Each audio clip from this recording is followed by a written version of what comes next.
नमस्ते। कैसे हैं आप लोग? उम्मीद है अच्छे होंगे। आज हमारा क्लास तीसरा है।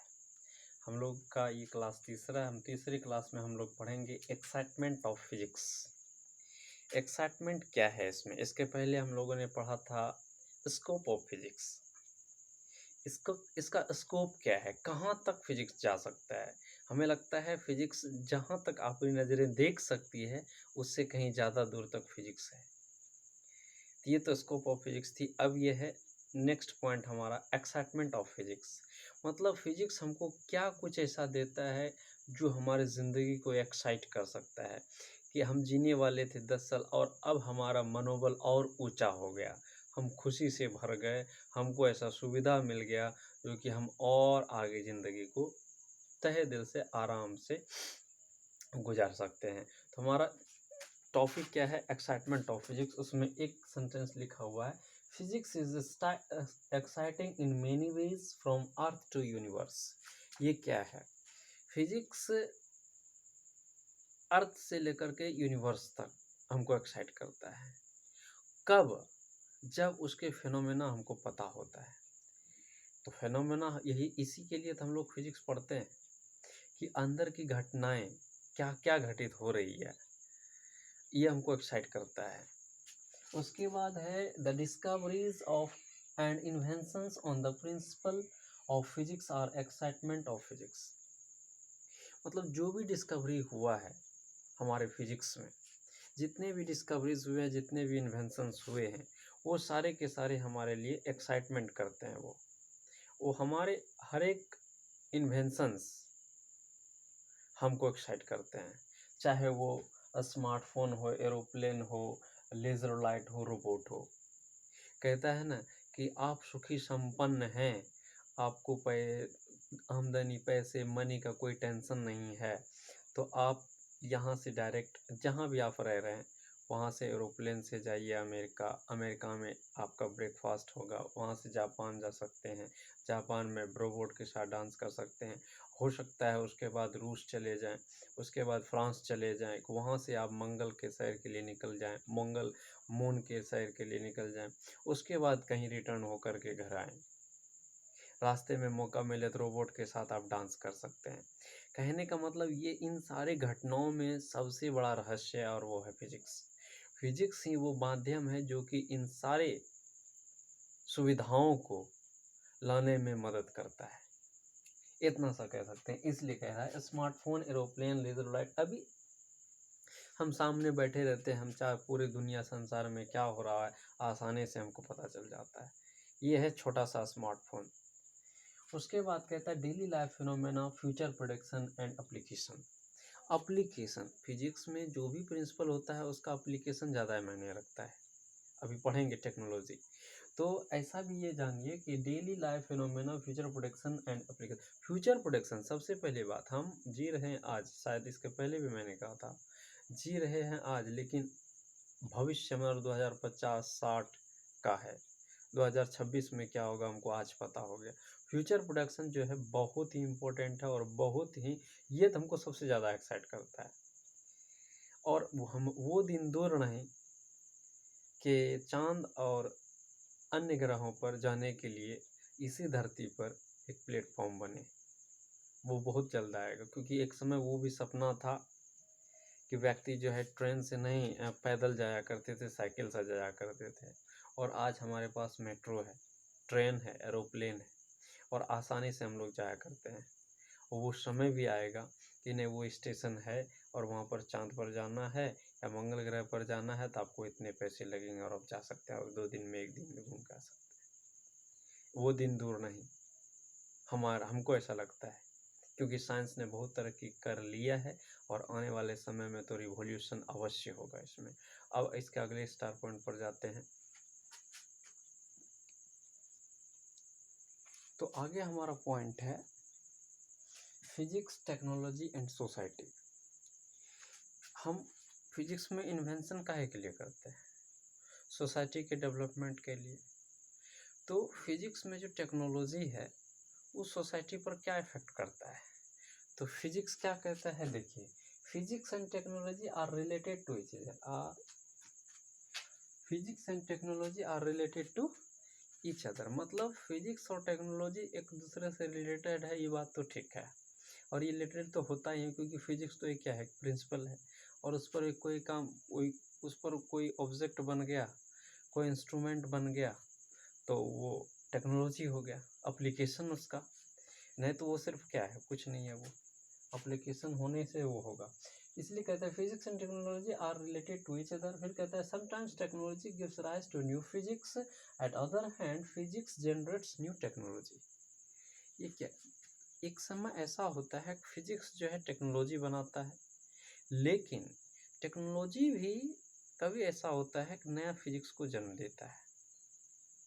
ये दोनों इसलिए इसके पहले लिखा गया are related to each other, दोनों का एक दूसरे में 100% कंट्रीब्यूशन है, और एक दोनों के कॉम्बिनेशन से ही फिजिक्स आगे बढ़ता है और टेक्नोलॉजी अपने आगे बढ़ते हैं। उसके बाद आता है physics generates new technology and technology determines the future of society. जैसा कि हम लोगों ने कहा और हम लोगों ने जाना कि फिजिक्स जो है, फिजिक्स में कोई भी इन्वेंशन जो है समाज के उत्थान के लिए, लोगों की सुविधा को और सुविधा, ज़िंदगी को और सुविधाजनक बनाने के लिए सुविधा है, और उससे ज़्यादा सुविधा मिले। मतलब पहले बैठने के लिए नहीं था, अब सोने के लिए मिल रहा है। पहले तो चलने के लिए मिल रहा था, अब जो है बैठने के लिए मिलता है, फिर वगैरह बात है। कहने का मतलब है सुविधा में और इन्हेंसमेंट। और ऐसे देखिए, जिसके पहले हमें पता चला, हम भी जान रहे हैं और आप लोग भी शायद इस बात का इमेजिनेशन कर सकते हैं, इमेजिन कर सकते हैं, क्योंकि ये रियल भी हो सकता है, आप इमेजिन करें तो, कि एक समय ऐसा था पिछले ज़माने में कि व्यक्ति जो है किसी किसी को फ़ोन लगाने के लिए घंटों 2 घंटा जो है मोबाइल के बगल में बैठा रहा करता था, एक मैसेज को डिलीवर करने के लिए, मैसेज को सेंड करने के लिए जो है बैठा रहता था, और उस 2 घंटे के बाद जा कर के पता चलता था कि ना उसका मैसेज जो है पहुंच चुका है।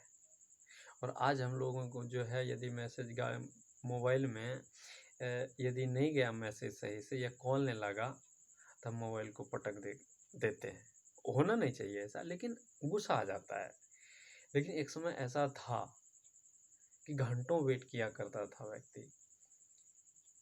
तो इसका मतलब है टेक्नोलॉजी और फिजिक्स जो है बहुत आगे बढ़ चुका है, दोनों का 100% कंट्रीब्यूशन है और मिल रहा है, और भविष्य में तो आपका योगदान होगा इसमें, हमारा योगदान होगा इसमें, इसको आगे बढ़ाने के लिए आइंस्टीन के अनुसार से।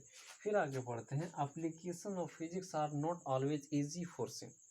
मतलब ऐसा नहीं है कि फिजिक्स जो है आपको सब चीज़ तुरंत तुरंत दिखा दे, कि आज फिजिक्स का प्रिंसिपल आया और कल आप प्रेडिक्शन कर दें। ज़रूरी नहीं है कि कल वो आपका प्रोडक्शन वो सही हो जाए और आप कह देंगे नहीं और ये प्रिंसिपल गलत है, ऐसा नहीं हो सकता है, इन्होंने ऐसा कर लिया था क्या। क्योंकि यहाँ पर देख लीजिए, रदरफोर्ड में 1933 में ये कह दिया कि एटम के एनर्जी को जो है कंट्रोल करना मुश्किल है, रदरफोर्ड ने कहा। उसके बाद आने से ये तो उन्होंने तो कर दिया, इनको ऐसा लगा कि जो है हमको जो है हाँ रियल जो है दिख रहा है, हमारा इमेजिनेशन ये कह रहा है कि नहीं, एटम एनर्जी को कंट्रोल करना संभव नहीं है। इसके बाद 1938, ज़्यादा देर नहीं लगा, 1938 में हान और मैथर, इन्होंने ये साबित कर दिया कि हाँ इसको कंट्रोल किया जा सकता है। तो इसका मतलब क्या होता है, फिजिक्स में भी जल्दीबाजी नहीं होनी चाहिए। इसलिए कहता है पैसेंस फिजिक्स में बहुत ज़रूरी है, क्योंकि थॉमस अल्वा एडिसन को 1000 शायद प्रैक्टिस करना पड़ा था, तब जाकर के उसको बल्ब बनाने का तरीका मिला। तो उन्होंने भी पैसेंस रखा। इसका मतलब है कि हमारा प्रिंसिपल जो भी फिजिक्स में बन रहा है कि उसका हमको रिजल्ट मिलेगा, आज नहीं तो कल मिलेगा। हर एक में वर्क करते हैं तो हमको ऐसा एहसास होता है कि हाँ हमारा वर्क जो है बेकार नहीं जाएगा। बहुत व्यक्ति कहते भी हैं, इसमें सुनते होंगे। और जो भी फिजिक्स में जो भी इन्वेंशन होगा वो तो समझिए समाज को 100% इफेक्ट करता है। आज मोबाइल हो गया, स्मार्टफोन हो गया, तब ना हम ऐसे लगा करके बात करना शुरू कर देते हैं। स्टाइल चेंज हो गया कि नहीं, वरना इतना बड़ा मोबाइल हुआ करता था तो कौन उसको पॉकेट में लेकर के घूम रहा होता था। लेकिन आज उसका स्टाइल चेंज हो चुका है, हमारे सर से लेकर के पैर तक सारा चीज़ बदल चुका है, उसका तरीका बदल चुका है रहने सहने का। तो इससे आगे हम पढ़ते हैं। हमने तो इसके पहले पढ़ लिया कि टेक्नोलॉजी जो है सोसाइटी को इफ़ेक्ट करता है, लेकिन अब टेक्नोलॉजी कौन से सारे हैं और वो किस प्रिंसिपल पर काम करता है और वो कैसे इफ़ेक्ट करता है, हम लोग इसका जो है प्रैक्टिकल देख लेते हैं। जैसे जो है पहला नंबर में लिखा हुआ है एरोप्लेन। एरोप्लेन कैसे काम करता है भाई? तो एरोप्लेन जो है Bernoulli's principle in fluid dynamics. पर फ्लूइड डायनामिक्स में हम लोग पढ़ेंगे, हमारा चैप्टर है 11th क्लास। लेकिन एक बात बोलें, 11th क्लास जो है मोस्ट इंटरेस्टेड है, बहुत अच्छा लगता है। 11th हमको नहीं कहता है कि क्या कब कहाँ कैसे, इसका सारा का सारा जवाब हमको 11th क्लास में मिल जाता है। बहुत सारे घटनाएं हमको देखने के लिए मिलता है, लेकिन उसका जवाब खोजते हैं तो नहीं मिलता है। कभी कभी किसी को तो पता भी नहीं चलता है ये क्यों काम कर रहा है, क्योंकि उसके मन में क्वेश्चन ही नहीं आता, बस ये लगता है वो काम करता है। हाँ, जिन क्यूरियोसिटी जिसके पास होगा वो ना खोजेगा इसका जवाब क्या है। एरोप्लेन कैसे चलता है? Bernoulli's theorem. बर्नौलीज थ्योरम क्या है? हाँ, ये बात हुआ। बस आगे फ्लूइड डायनामिक्स चैप्टर हमारा 11th क्लास में आराम से पढ़ें। एक इक्वेशन है, प्रेशर को कम करके वॉल्यूम को आगे कर दिया, बस उस पर जो है एरोप्लेन बना लिया इंसान, बारे बार इंसान। उसके बाद है सोनार। सोनार क्या करता है आपको मालूम है? सोनार साउंड नेविगेशन रेंजिंग अभी जो है बहुत चर्चा में है, इसलिए है reflection of ultrasonic wave, reflection ultrasonic wave के रिफ्लेक्शन पर ये काम करता है। सोनार रडार एक तरह से जैसे यहाँ से भेजता है, सोनार एक तरह सोनार बेसिकली तो सोनार जो है समुद्र के गहराई मापने में किया जाता है, लेकिन ये काम किस पर करता है? Reflection of ultrasonic wave. Ultrasonic wave instrument से छोड़ा जाता है, वो रिटर्न होकर के पुनः उसको रिसीव कर लिया जाता है, उसके बाद डिस्टेंस माप लेता था, पता कर लेता है कि जो है कितना दूर तक गया और कितना दूरी इसका किसके द्वारा तय किया गया है। तो मतलब सोनार जो है रिफ्लेक्शन ऑफ अल्ट्रासोनिक वेव्स पर ये काम करता है। उसके बाद ऑप्टिकल फाइबर, जियो, रिलायंस के बाद यदि करें तो ये 100% जियो फाइबर पर ही आधारित है, ऑप्टिकल फाइबर पर ही, क्योंकि इसका डेटा जो है थोड़ा मजबूत होता है। वो अलग बात है, सर्विस इसका बढ़िया है, वो अलग बात है कि इसका कस्टमर ज़्यादा होने के कारण इसका जो है सर्विस थोड़ा लो हो गया है, कोई बात नहीं। लेकिन ये जो है 100% total internal reflection of light पर ही ये काम करता है। Total internal reflection of light, basically इसको हम पढ़ेंगे ऑप्टिक्स चैप्टर क्लास 12th में। टोटल इंटरनल रिफ्लेक्शन के कारण और कौन सी घटनाएं घटित होती है, जैसे डायमंड का चमकना, ट्विंकलिंग ऑफ डायमंड है।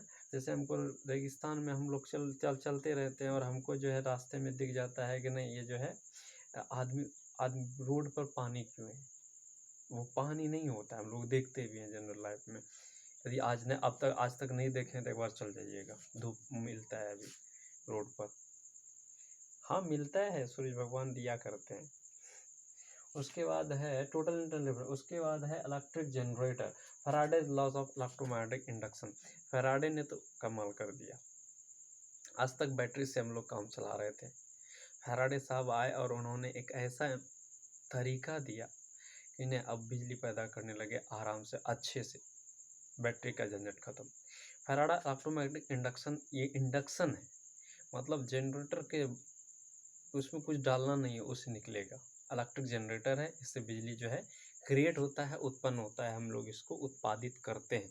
प्रोडक्शन कोई सामान नहीं है, बिजली है।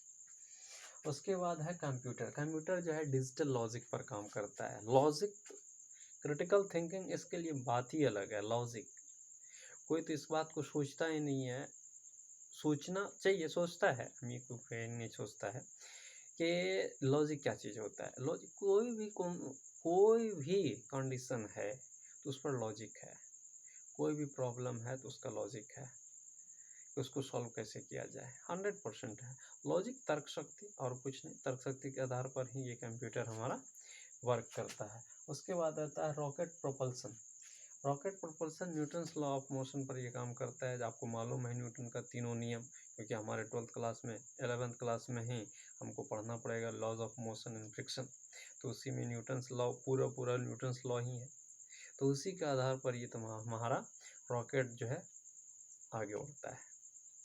उसके बाद हमारा लास्ट हो जाता है स्टीम इंजन। स्टीम इंजन देखिए हमने लास्ट में लिखा है, लेकिन इत्तेफाक की बात है कि इसका जो है इन्वेंशन बहुत पहले शुरू में ही हुआ ब्रिटेन में, लेकिन इसको मैंने लास्ट में रखा क्योंकि सारा का भार यही था में हुआ, क्योंकि इसी के बेस पर कह सकते हैं इसके आगे निकल